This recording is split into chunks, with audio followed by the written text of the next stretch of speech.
ભગવાન શિવ કાંચી ગયા, ત્યાંથી વિષ્ણુ કાંચી થઈને ભગવાન શ્રીરંગ પધાર્યા. ત્યાં કાવેરી ગંગામાં મહારાજે સ્નાન કર્યું અને પછી એક ફૂલવાડી હતી, ત્યાં ભગવાને ઉતારો કર્યો. ત્યાં કૂવામાં સ્નાન કરી અને શાલિગ્રામને નૈવેદ્ય ધરાવીને ભગવાન ત્યાં વિરાજમાન હતા. ત્યારે ત્યાંના જે માળી હતા એણે ભગવાનને થોડાક ફળ લઈ આવી આપ્યા અને એ ભગવાનને અર્પણ કર્યા. એટલે ભગવાને એ શાલિગ્રામને ધરાવ્યા અને પછી ફળ ગ્રહણ કર્યા. એવી રીતે ભગવાન ત્યાં ફૂલવાડીમાં 2 મહિના સુધી રોકાણા. ત્યાં અનેક માણસો મહારાજ પાસે આવતા, એને મહારાજ ધર્મની વાતો કરતા ને ધર્મ ઉપદેશ આપતા. એવી રીતે મહારાજ ત્યાં રોકાણા. પણ આ માળી એક દિવસ એને બપોરનું જમવા માટેનું ભાત આવ્યું એટલે એને બ્રહ્મચારી મહારાજને બોલાવ્યા કે એ બાળા બ્રહ્મચારી, તમે અહીંયા આવો ને, તમે આ મારું ભાત આવ્યું છે એમાંથી તમે જમો. ત્યારે મહારાજ કે અમે અનાજ જમતા નથી. ત્યારે કે પણ મારે એવું નિયમ છે કે જે મારી ત્યાં આવે એને મારે જમાડવા. તમે 2 મહિનાથી અહીંયા રોકાણા છો તો ક્યારેય મેં તમને જમાડ્યા નથી, તો આજે તમે જમો ને. ત્યારે એમનો ભાવ જોઈ અને મહારાજે એમની પાસે જમવા બેઠા ત્યારે એમને કેળા અને રોટલી મહારાજને જમવા માટે આપ્યા. મહારાજ એનું જમી અને એક દિવસ ત્યાં રોકાઈને ત્યાંથી ચાલતા થયા.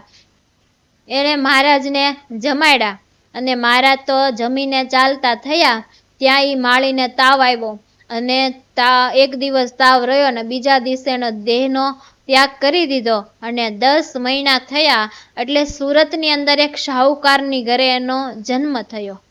આ બાજુ ભગવાન વન વિચરણ પૂર્ણ કરી અને લોજપુરમાં આવ્યા અને રામાનંદ સ્વામી એમને ધરમધુરા સોંપી અને મહારાજ પછી સત્સંગ વિચરણ કરતા કરતા એક વખત સુરતમાં પધારેલા. ત્યારે આ બાળક પોતે થોડોક મોટો થઈ ગયેલો અને મહારાજની સુરતની અંદર અસવારી નીકળી ત્યારે એને સંકલ્પ થયો કે મારે સ્વામિનારાયણના દર્શન કરવા માટે જવું.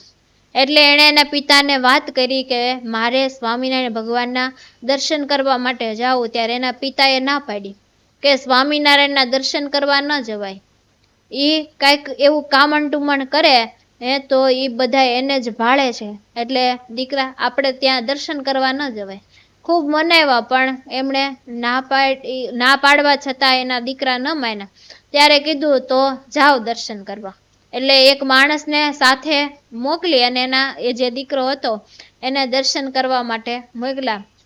ત્યારે મહારાજની અસવારીના દર્શન કરવા માટે આવ્યા.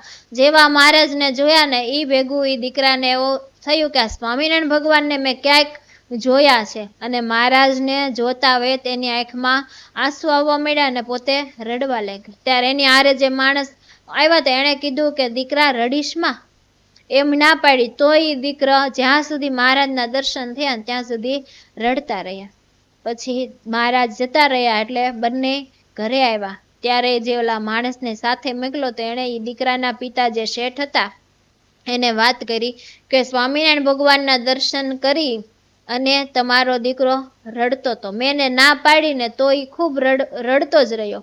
ત્યારે કીધું કે મેં એને ના પાડી હતી કે તું સ્વામિનારાયણ ભગવાનના દર્શન કરવા ન જા, પણ માયનો નહીં, પરાણે દર્શન કરવા માટે ગયો.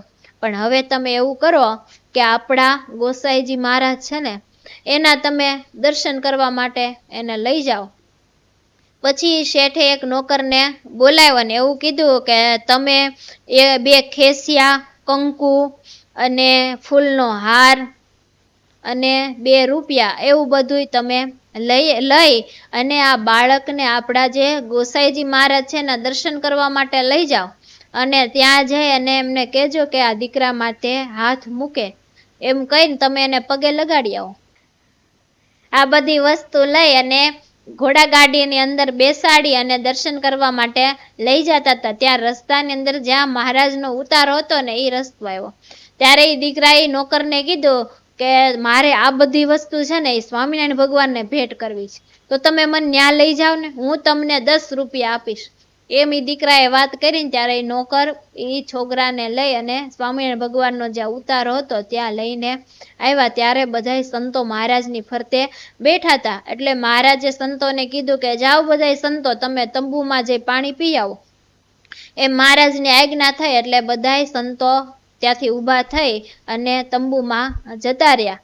ત્યારે મહારાજ અને ખાલી આ દીકરો બે જ રહ્યા. એટલે એ દીકરાએ મહારાજને પ્રશ્ન પૂછ્યો અને કીધું, મારે તમને કંઈક પૂછવું છે, હું પૂછું?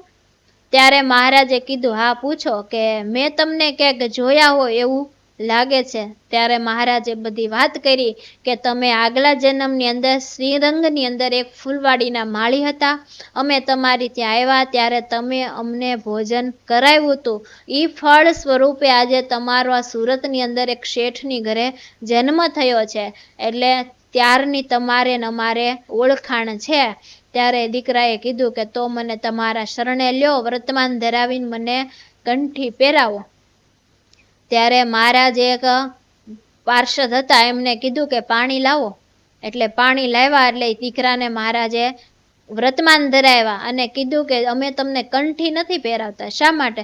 તો કે તમારા પિતાજી ઉપાધિ કરે એટલે અમે તમને કંઠી પહેરાવતા નથી, પણ તમે અંતરથી અમારું ભજન કરજો અને જે દિવસે તમારો અંતકાળ આવશે ને ત્યારે અમે તમને તેડવા માટે આવશું, એવું મહારાજે વરદાન આપ્યું. અને પછી નોકર અને એનો એ જે દીકરો એ બંને પાછા ઘરે આવ્યા. ત્યારે એ દીકરાને શેઠે પૂછ્યું કે તારા ઉપર ગોસાઈજી મહારાજે હાથ મૂક્યા? ત્યારે કે હા, મારે માથે હાથ મૂક્યા અને મને આશીર્વાદ આપ્યા. અને મહારાજને જે ખેસ ને કંકુ ને બધું લઈ જતી મહારાજને ભેટ કર્યું હતું. એટલે મહારાજે અમને પાછા ભેટ સ્વરૂપે હાર પ્રસાદીનો આપેલો એ બતાવ્યો અને કીધું કે આ હાર મને પ્રસાદીનો આપ્યો. એવી રીતે એને પિતાને વાત કરી અને પછી અંતરથી પોતે મહારાજનું ભજન કરતા. અને જે દિવસે એનો અંતકાળ આવ્યો ત્યારે મહારાજ એને ધામમાં તેડવા માટે આવ્યા. સહજાનંદ સ્વામી મહારાજની જય.